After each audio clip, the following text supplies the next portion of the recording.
Dati nagtataka ako mga idol kung ano ba ang silbi ng mga guhit-guhit na yan, kulay itim na yan. Bakit ginaganyan ng mga nagtatrabaho sa construction, mga foreman. Sila lang palang nakakaalam yan. Ngayon naintindihan ko ng mga idol. Ang ibig sabihin pala niyan ng mga guhit na yan na black, yan yung bilang ng anilyo sa ilalagay nila na anilyo dyan sa may ilalatag nilang beam ba tawag, biga. Yan yung guhit na yan sa hollow blocks na kulay black.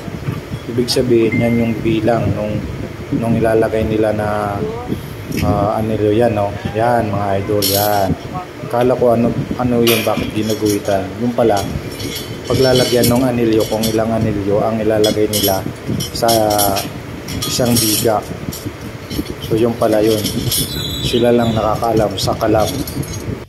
Kaya salot talaga ako sa mga trabahador natin. Meron sila talagang mga alam na hindi natin alam.